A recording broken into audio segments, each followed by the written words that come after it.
Yeah. Great. A warm welcome to you all. Excited to have you, Jonathan and Fancy, in this business conversation. And I wonder if you could just go ahead and introduce yourselves, and tell us a little bit about your business as well. So over to you. Okay. So my name is Jonathan Spaulding. I am co-director of Favreau's Transportation. We started the business roughly 2 years ago. Uh, so we are basically a non-emergency medical transportation company, basically taking folks to doctor's appointments, things of that nature.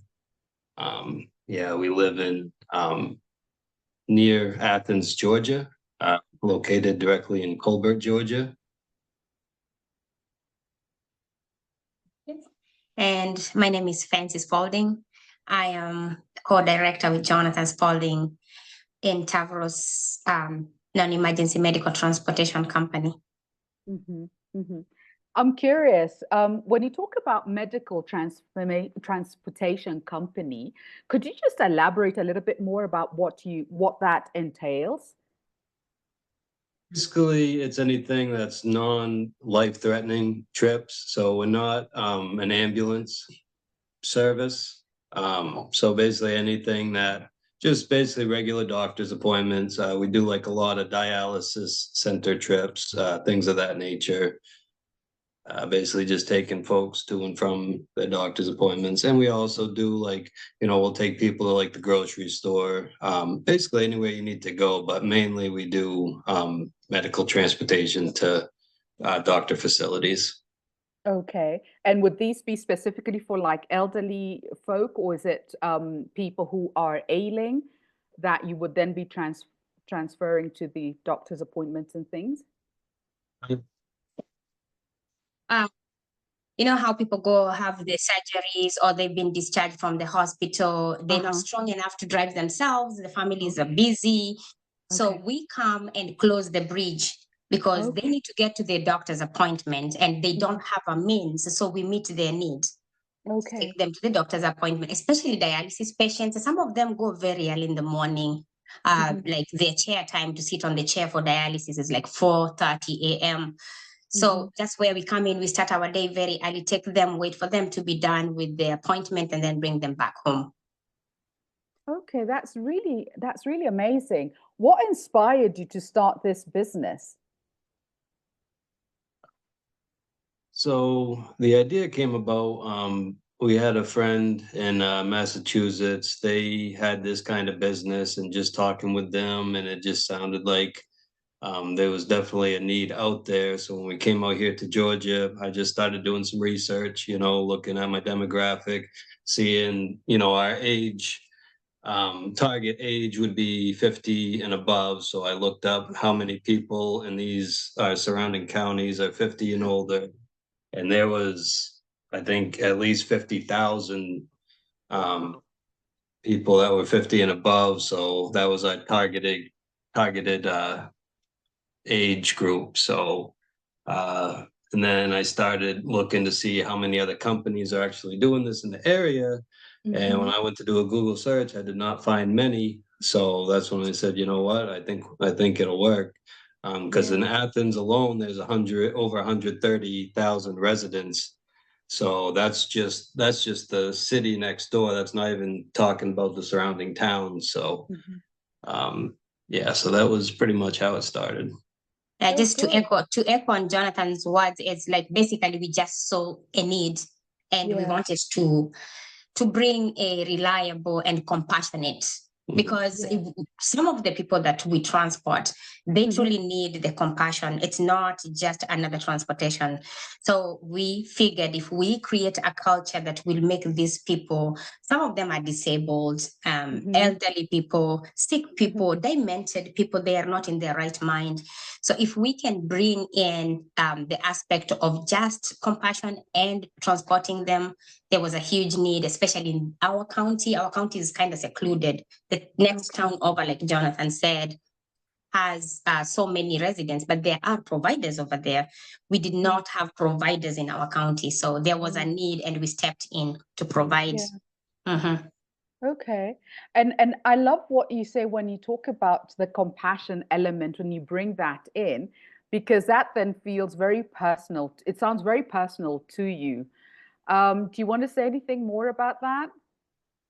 Mm, I'm a nurse.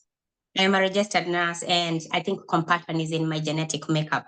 I've always Mm, wanted to be a nurse since I was 10 years old, taking care of my brother. He had so many asthma attacks.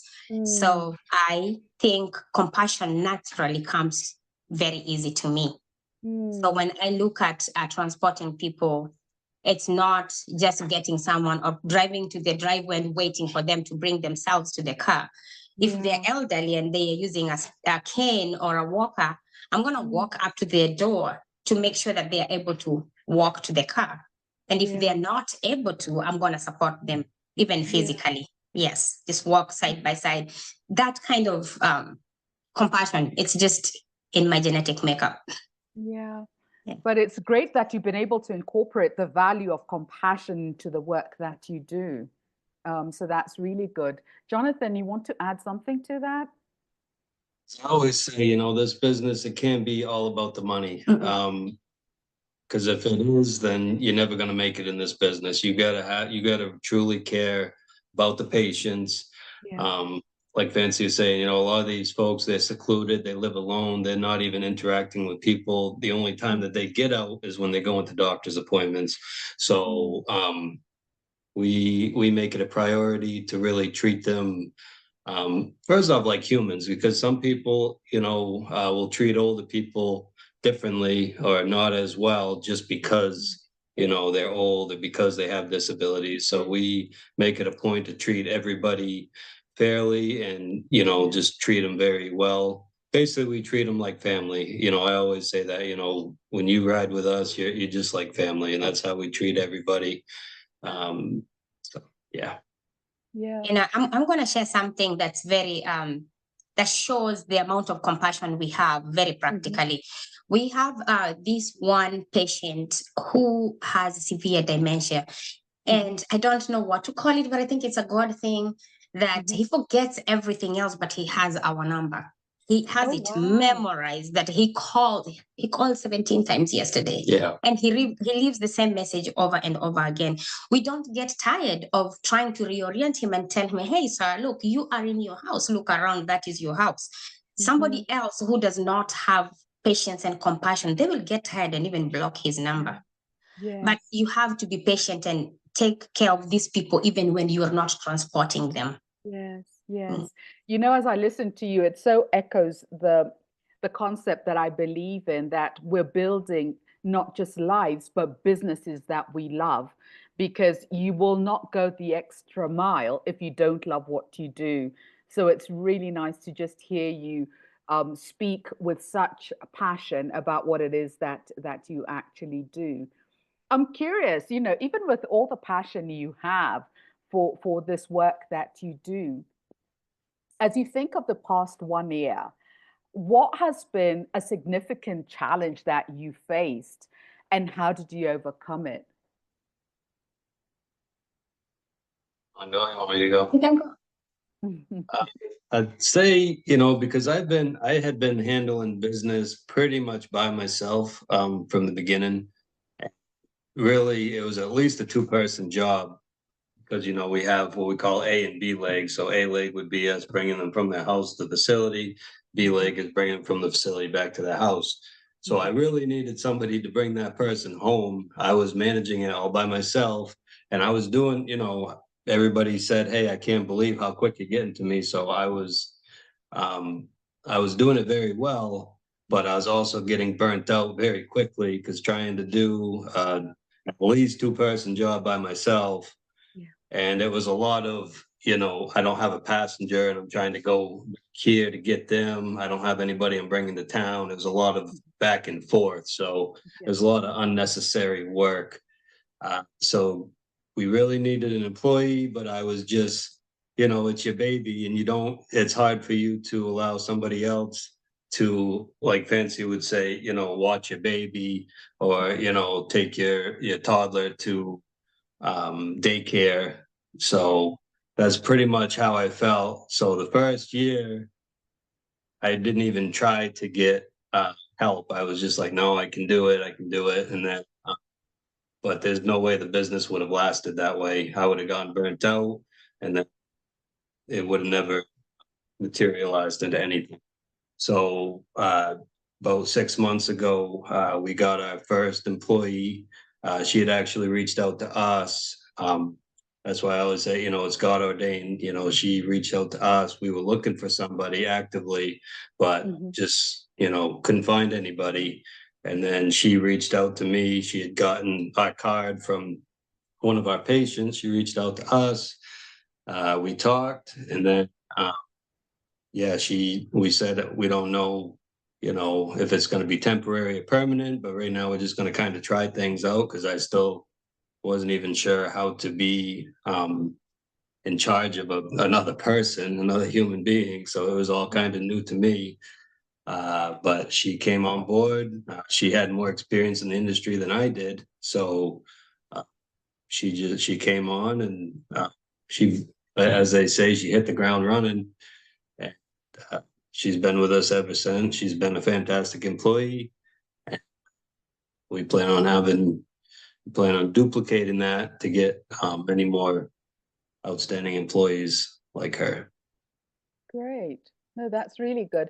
And I think the recognition that it's time to actually get someone else was the key right there, because I think for so many entrepreneurs, it's so easy to say, no, I'll keep doing it, or I enjoy doing this piece of work. Because that's one of the greatest challenges with delegating. We don't delegate because we enjoy what we're doing or we think we do it best, but then the business suffers as a result.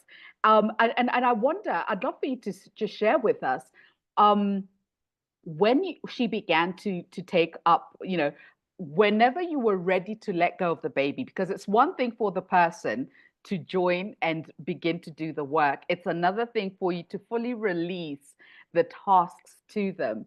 But when you began to fully release the tasks to them, what was your experience? What was some of the first emotions that you felt?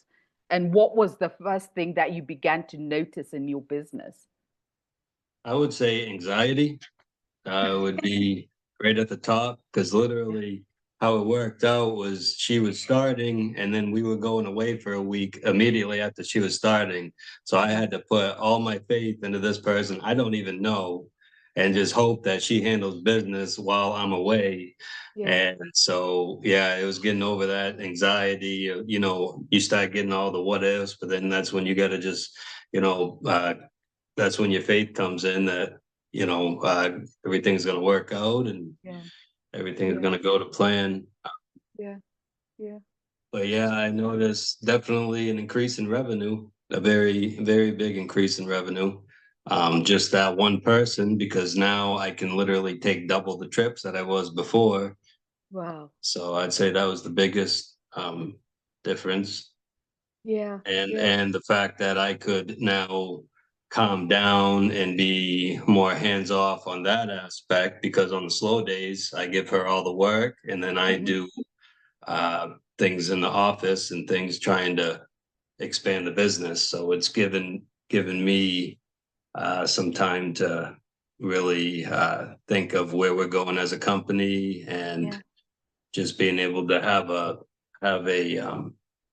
list of things to do today and not have to worry about transporting patients. I have somebody to do that now. So now I can focus on, as you said before, building relationships. yeah, So yeah. No, that's really good. And I like that. You needed to go away on vacation so that she could fully step into her role. And I think I love the vacation piece as well because it's also about building a life that you love. And so the ability to take vacation and your work is still ongoing, I think is really significant. And I wonder if you could just speak into that as well. I mean, the before and after. Previously, were you able to take vacations or, do things with a family that you enjoyed and still have the business running? And Yeah, how has it been since then? Because I think many entrepreneurs totally don't think about the aspect of their lives, their relationships, how you build meaningful relationships with significant others as you run your business. Oftentimes, there's a tension between the two, and one suffers over the other. I think the thing that has really helped us even be able to enjoy the vacation, number one is, like Jonathan said, allowing someone else to come and take that some of the weight off our shoulders, and Yeah, also working together as a team. yeah, that's good. Because if we are not walking in the same direction, one person will be thinking this, the other person will be thinking this, and it's just a tug of war. So we had to come to an agreement of, okay, look, this is where we are. You're doing a lot of work by yourself. And I am trying to, because it was in the initial stages of the business, I am having to pull a lot of hours to support the family while the business is still trying to learn how to walk and be on its own, stand on its feet. But at the same time, we cannot do this if we are completely burnt out. We need to rejuvenate ourselves. That's good. So it's vacation for me comes very easy. I love vacations. So I never had a problem like, no, we are going for vacation. This is what we are doing. We're taking the kids away. We're just going to relax and forget everything and just enjoy life. Yeah. Because when you start getting burnt out, you start questioning everything. Like, is this really worth it? You know, can we keep going? You know, all those thoughts start going into your head. And then you start having those conversations like, hey, maybe we should scrap it, you know? So it's like, because you're just so burnt out, you don't have anything left to give. You've already given everything. So like Fancy said, that's when you need to rejuvenate. Oh, excuse me. I think our first vacation when we had our driver come in was I'm gonna say it was our anniversary. Yes, we needed to go away for our anniversary, and it's like we need to enjoy our anniversary. We need to thank God for how far we have come as a family, as a married couple, and we cannot have this business take that away from us. We are not slaves to the business. And I remembered your words from when we were going through the program, when you were saying you cannot be a slave to your business. The business needs to work for you. You don't need to work for the business. So that helped us a lot make that decision of, listen, the business has to work for us. It doesn't matter where we are. It's going to continue. And we are going to enjoy the life that we are creating, including this business. That's good. That's good. Yeah. I wonder, as you think about, so you've overcome this challenge, you've hired someone. Do you have any other key milestones as you think of the last year of business that you could say you were really proud of this achievement? Anything stand out?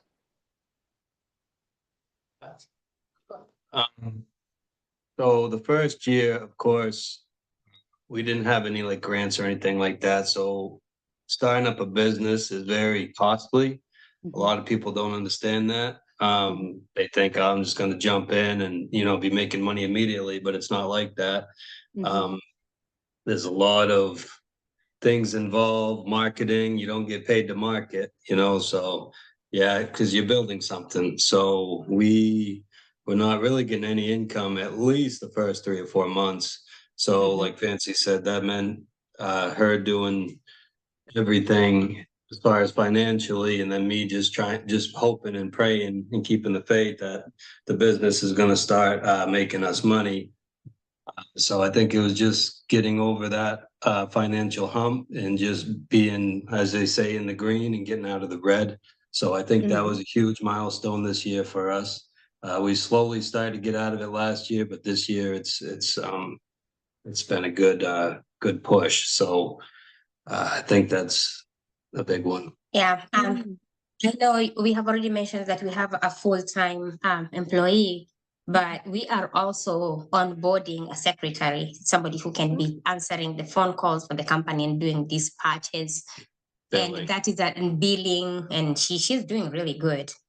It's Oh, our daughter good. Sonia. Yes, Oh, she's well doing. done. Yes. So she's part of the business right now, and she's learning very fast. She handled all the phone calls. We just came back like 3 days ago. We were in Barbados for just a getaway, and she handled all the phone calls and the billing and everything. So Oh, she's doing good. really good. Yes.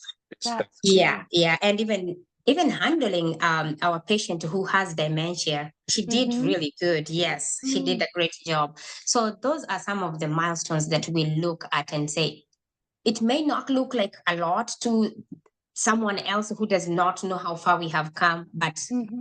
it's a lot. It means a lot to us, and that is something that is worth celebrating. Absolutely. No, Yeah. that's really good. And in terms of, as you say now, the fact that work can go on when you're away, and then not only that, but you are also having someone else do the billing, someone else pick up the phones. Because I think something that Jonathan said earlier that's really important to note is that he's now able to stop and think strategically about the business and plan for it, which is really something that's important if business is ever going to grow, that there's, the business owner, the business leader is actually thinking strategically, looking ahead and planning for that. But you can't do that if you don't have other people picking up the work that is more mundane and more routine. So well done. No, it's not a small feat at all, Fancy. Well done on that. It's not just delegating with the business either. Your personal life is also very busy and very hectic. I mean, we have 3 kids, so Yeah. um, balancing family life, work life, but then on top of that, you get your, as I call it, my honey-do list, that is always there. It never gets smaller. So um I have somebody now, like I call him like a handyman, that he helps me out, and that's a hard thing, especially for a man, to have somebody else doing something that I know I can do myself Yeah. for free. So that's another thing that I've managed to get over as well. Something like mowing the lawn, things of that nature, things that are just anybody can do it, but it's just time consuming, tedious, and I could be doing Yeah. anything that's either related to the business or family time. So Yeah. Yeah. And honestly, to that point, the thing is, it's very expensive for you to be doing a task that someone else can be paid to do. Because if you were actually to put a cost for the amount of time you're using to mow the lawn or to fix something or to do something else, it's actually very expensive. You think it's free, but it's not free. And that's a thing we need to begin to think about and say, you know, I need to make sure that I get my time back and get somebody else to do what somebody else can do, so that I'm left doing only what I myself can do, you That know. is so true.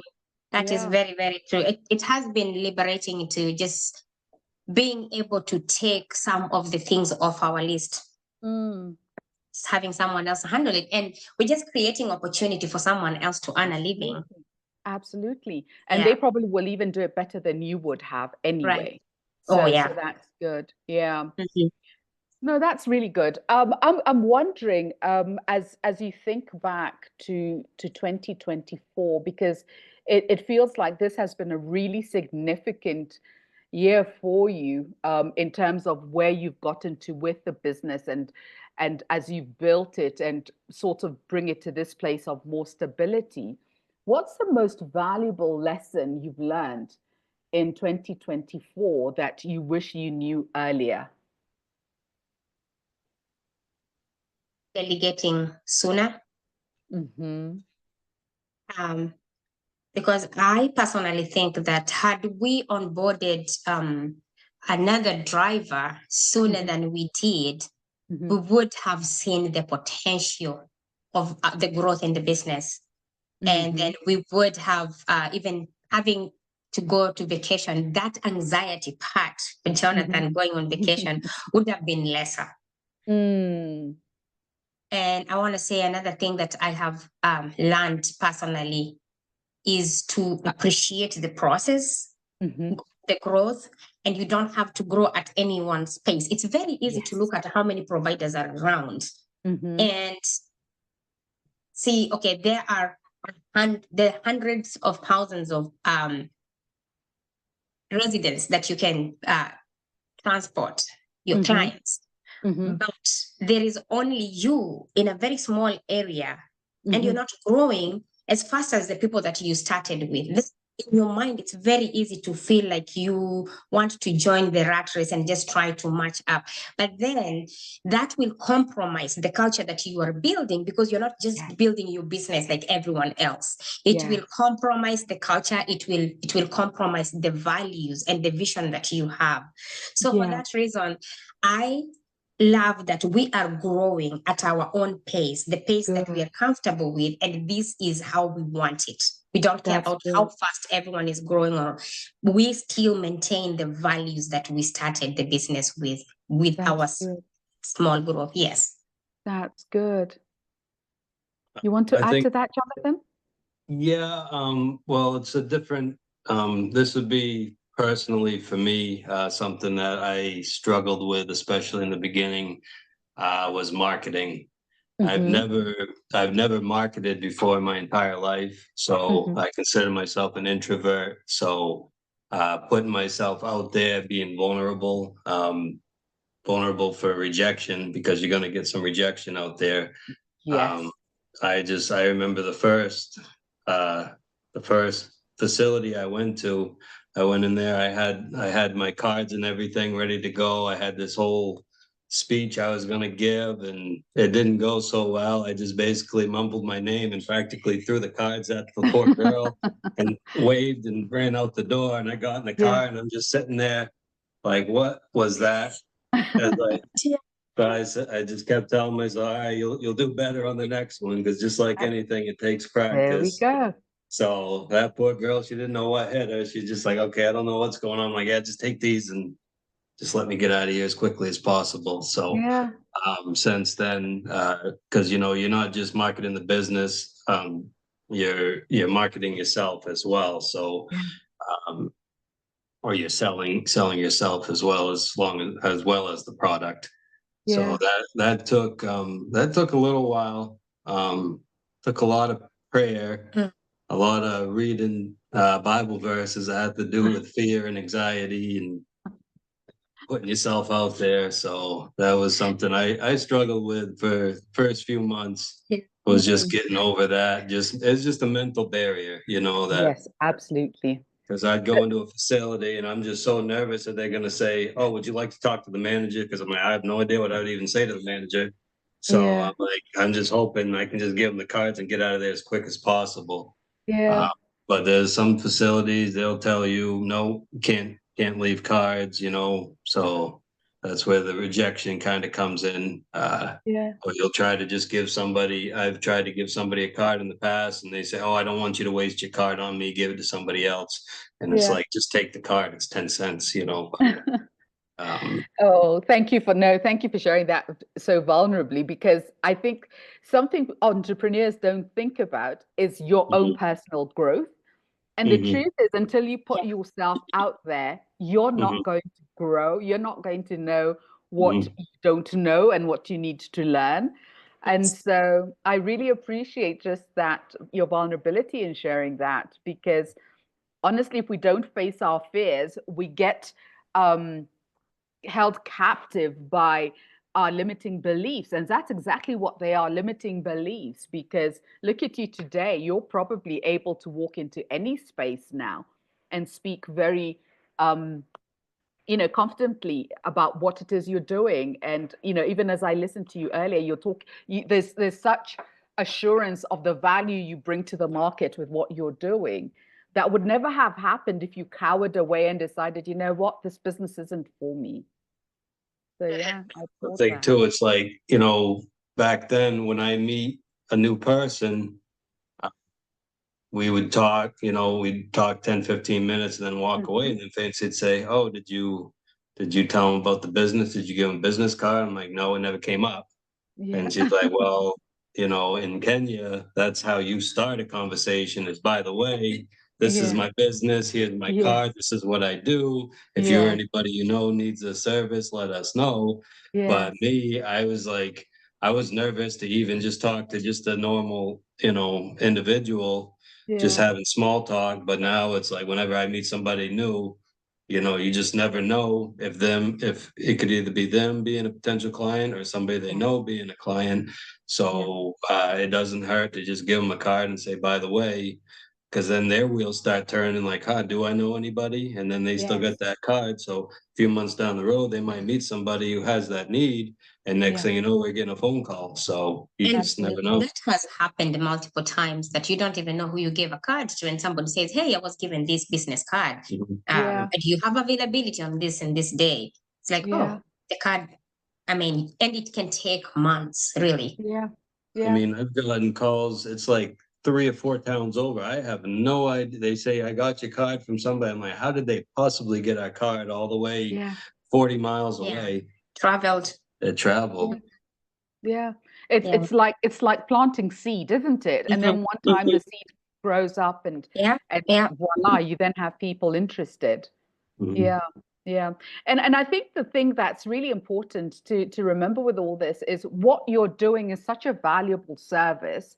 So it almost would be wrong not to share it because they probably have someone who will need that service if in the yes. future, if not now.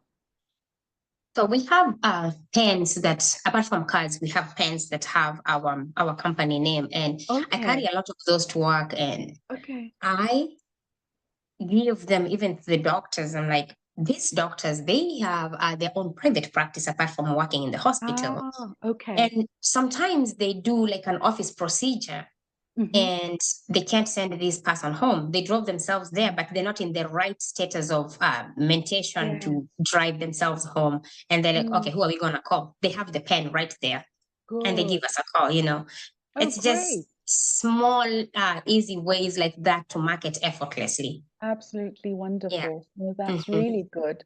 So, as you think about these lessons you've learned so far, how do you plan to apply them to the coming year?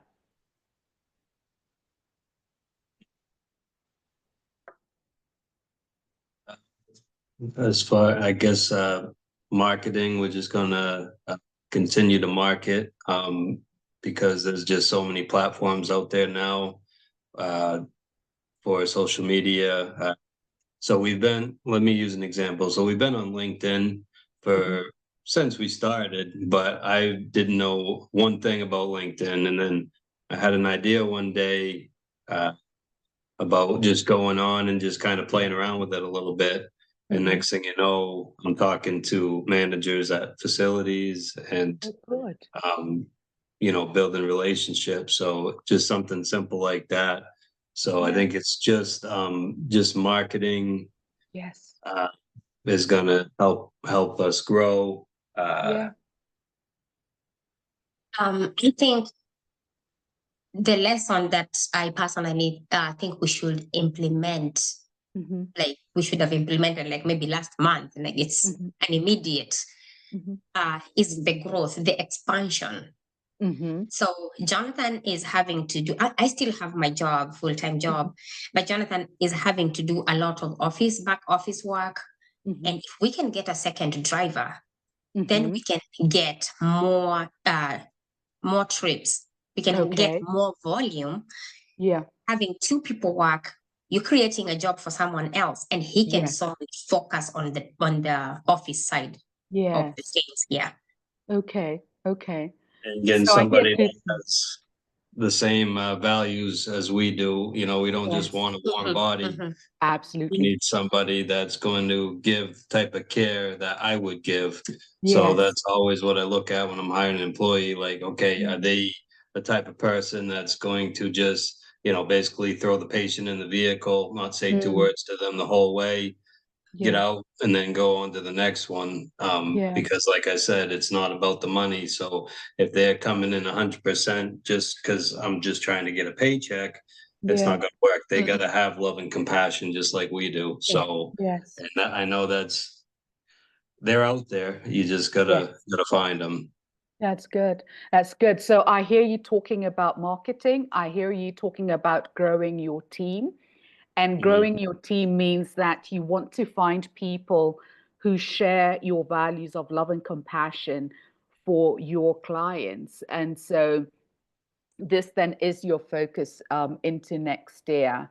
Um, and I think I just want to applaud the fact that you are so clear on your values and have began to think through what that looks like as a bedrock for the culture of your business, which I think is really critical because that's how you then ensure that you can maintain quality in the business, and not lose out on what makes your business as different, different and unique, as it is currently.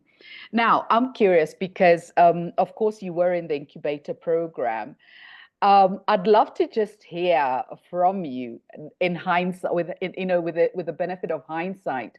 What role do you begin to feel now that the incubator program played in your entrepreneurial journey? Um, hmm, it's a lot. It's a Okay. lot to unpack it, but I want to say it provided the clarity that we needed. Mhm. Like you almost like when you're driving, there is fog, but you just need to have a good balance on of the light in not the heat in your car to clear the windshield. And Mhm. we could see, we knew this is what we wanted, but Mhm. the program came in to clear the fog.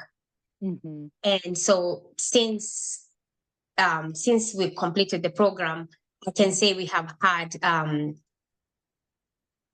better financial management, like even knowing how to use the finances or where the finances should go, and Mhm. even paying big thing like paying our driver. Mhm. We don't want, not only do we want to have like a good culture, Mhm. your words echo in my mind a lot when you say you just pay someone what they are worth. Mm. And when you have the right team, you don't have a very big turnover. You don't have to keep employing people. So Mhm. when we look at the providers around here and how they pay from our research, how they pay Mhm. majority of their workers, Yeah. you work all day and I pay you X amount of money for the day. We don't Mhm. do that. We are going to follow what the culture of work in the US is. We're Mhm. paying you by the hour. And if Mhm. you work past the 40 hours, we are paying you your overtime because you have Yes. made me money. You have Yes. taken care of my clients. Then Mhm. you are worth of your labor. I'm going to pay you Mhm. what you deserve to be paid. So it's things like that. And um, I remember Jonathan had a challenge in the beginning think, Mm. oh my goodness, yeah, I'm going to take money and give someone else. It's like, oh boy. It's like, okay, look at how much money they made you. How much are you Mhm. paying them? Mhm. This is just a drop of water in the lake compared to Yes. how much they have made you and how much they're going to make you in the long Yes. run. So Yes. they deserve to be paid what they have worked for. So I think Yes. those are some of the big things big lessons that we both have learned Mm. and we will continue learning. Yeah. That's Mhm. good. That's good. Thank you. Jonathan? And like what you kept saying about you run the business, don't let the business run you. Mm. Those words that you told us in that class goes through my mind probably on a daily basis because it's Mm. like that's where the delegation comes in 100%. We would have Mhm. never been able to go on a vacation before. Literally, we couldn't even, not even just going away for the weekend. I could barely even go grocery shopping or just things like of that, just as an example, Mhm. because I just didn't have the time to do anything because I was Mhm. always having patients calling me, hey, we need a ride home, this and that. So I was having to do grocery shopping like late at night. Mhm. Yeah, I mean, even Saturdays, I was still doing trips on Saturdays. So really, my only day off was church on Sunday, and even then, once in a while, because at the time, right now, we're doing operations Monday to Friday, and Mhm. then a little bit on Saturday, but we're off on Sunday. Before I was, because we were trying to get as much revenue as possible. We were so new, so it was, we'll take the work whenever it comes. Somebody calls me at 8 o'clock at night. We're having dinner, and then I would literally put my fork down and say, "Hey, I gotta go," and then so it never shut off. But now, we have set hours. If it's past a certain time, the patient will leave a message, and we'll get a hold of them the next day. So it's just about being able to delegate our time correctly. Yeah. Like Fancy said, we have our workers, we pay them what they're worth. Yeah, I think that's the biggest. I think if I was to summarize what the incubator program has helped us so far, it's like if you compare it with, let's say, sitting in a business class, you have long, boring lectures, then go through all the textbooks and then apply that knowledge probably 3-4 years later. With this program, the incubator, you are learning, being in class for a short amount of time, loads of information that you can practically apply like now. So it's not filling your head with knowledge that you're going to save for the future. You have this knowledge that you're going to pull the next minute and apply it. And so that is where the program really stands out for me, and it has really helped us. Yeah. No, thank you. I appreciate that. So if there was an entrepreneur who is looking for clarity and direction, and they might be sitting on the fence about joining the program, joining the incubator that we run, they probably have all sorts of things coming up. Maybe they're thinking, oh, it's too expensive. Oh, I'm not sure this is the right time. What advice would you give them?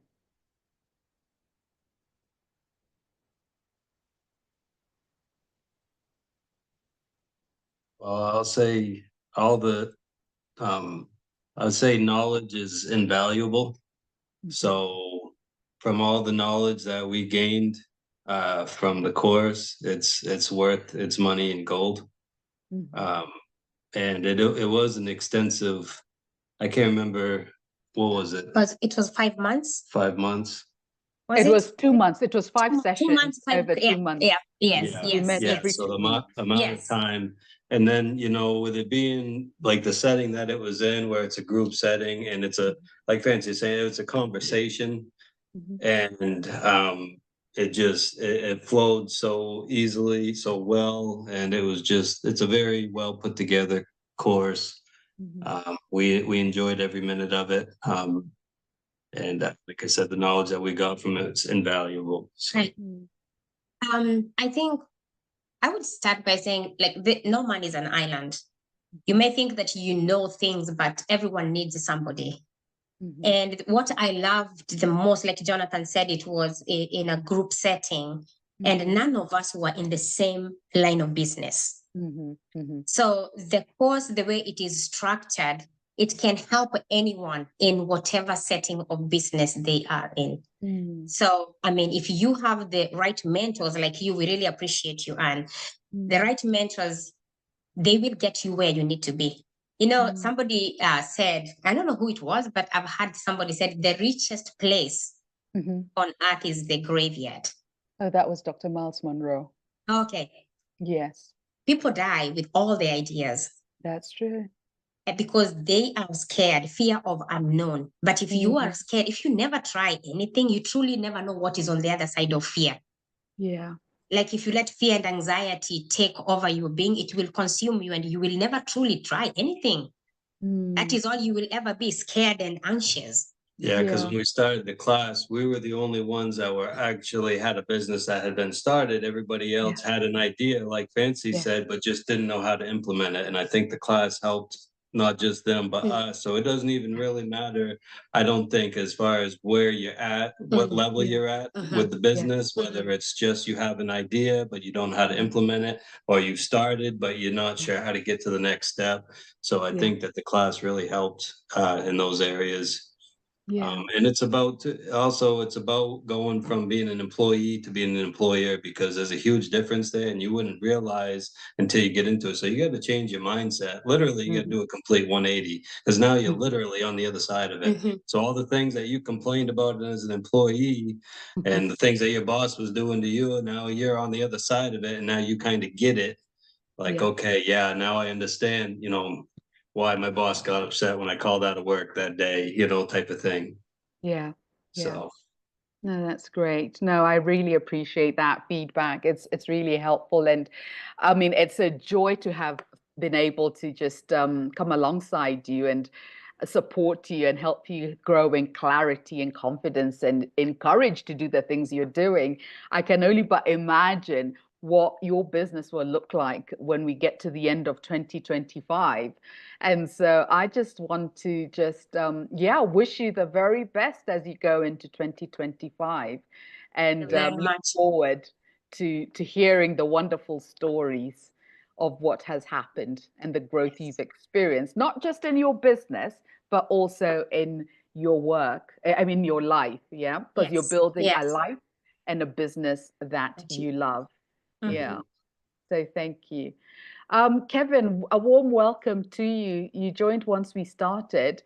I wonder if you have a question for the Spauldings, if at all. We have time for just one question. We're a bit over. Okay, thank you so much. It's been such an insightful session to learn your business, to learn how you're doing it, enjoying it nicely. So I don't think I have a question, maybe just a few comments. As a young entrepreneur, I'm a filmmaker. I'm struggling with the idea of delegating because I've tried to find people to help me produce my film, and at times they do not really buy into the vision. And you even wonder, am I the problem? Or rather, am I not being clear in how I'm communicating what I need to get done? And it seems you guys have nailed it right. You've been able to delegate, you've been able to get people to buy into your vision. And so that's a major takeaway for me. I think I'll need to just keep on trying and keep on trying, and eventually I'll find the right people for my business and for my company. Another thing is about the rejection part that you mentioned as well, whereby you're gonna get so many no's before you get a yes. And at times it's depressing, but at the same time it's inspiring because that yes is coming.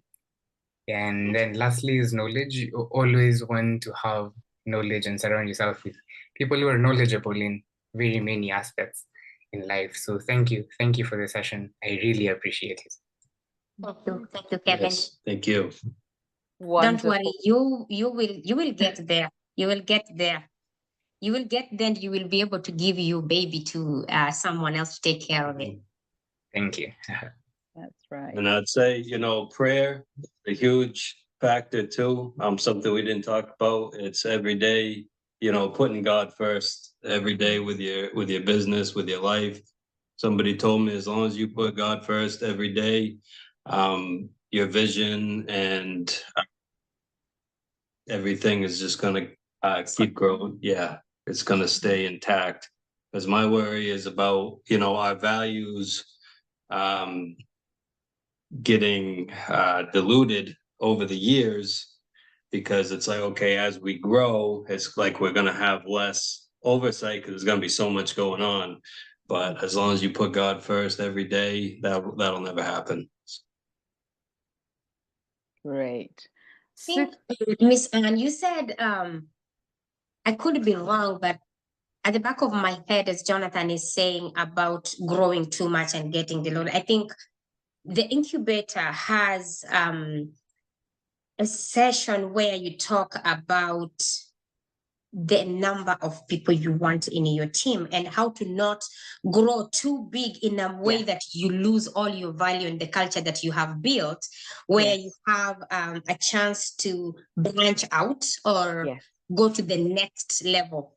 Yes. What did you Yes. call it? Like the 3 to 12, something like that. We're talking about having a business that's more of a lifestyle business. And so you don't want to go beyond a particular number. You want to keep it anything between 3 and 12 people Yes. as part of it, so that it's always manageable. Yeah, yeah. Super. Well, thank you so much for joining us and for sharing such gold nuggets, you know. Really appreciate you both. And yeah, thank you, Kevin, for joining us. And I'm glad that you had takeaways that you can go and apply. And we look forward to seeing you again, Jonathan and Fancy, when you're sharing great things that have happened as you go on to build your life and this business that you truly do love. So thank you again. Thank you so much for having Thank you us. for having us. Okay. All Yeah. right, then. We'll be in touch. Bye-bye. Yes. Bye-bye. Bye. All right, then. Okay.